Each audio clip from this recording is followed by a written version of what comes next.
ഞാൻ നടുവേദനയായിട്ടാണ് ഈ ക്ലിനിക്കിൽ വരുന്നത്. അപ്പോൾ ഇതിനു മുന്നേ കുറേ സ്ഥലത്തൊക്കെ കാണിച്ചിട്ടുണ്ട്. കുറേ നാളുകളായിട്ട് നടുവേദന ഉണ്ടായിരുന്നു. പക്ഷെ എല്ലാവരും ഹൈറ്റ് ഉള്ളതിൻ്റെ പേരിലായിരിക്കും ആ പ്രശ്നം വരുന്നതെന്ന് പറഞ്ഞാൽ അങ്ങനെ വിട്ടു.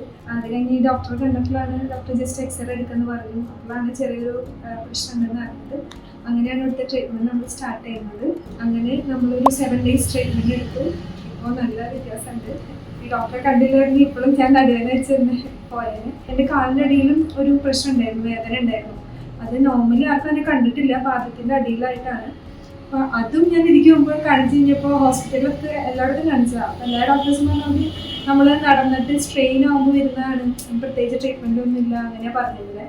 പക്ഷേ ഡോക്ടർ അന്ന് ഇവിടുത്തെ ട്രീറ്റ്മെൻറ്റ് സ്റ്റാർട്ട് ചെയ്യുന്നതിന് മുമ്പ് ജസ്റ്റ് എക്സാമിൻ ചെയ്തപ്പോഴാണ് എനിക്ക് അവിടെ അത്രയും പെയിൻ ഉണ്ടെന്ന് ഡോക്ടറെ മനസ്സിലായി. അങ്ങനെയാണ് അത് ചെക്ക് ചെയ്തപ്പോൾ ഇതെന്താ പറ്റിയത്, അങ്ങനെ ആണ് പറഞ്ഞത് ഇതിങ്ങനെ നീർക്കെട്ടാണ്, നമുക്ക് ഒഴിഞ്ഞ് ശരിയാക്കാം. അങ്ങനെ അതിൻ്റെയും ട്രീറ്റ്മെൻറ്റ് സ്റ്റാർട്ട് ചെയ്തു. അതിപ്പോൾ ഓൾമോസ്റ്റ് ഒരു 90% ക്യൂർ ആയിട്ടുണ്ട്.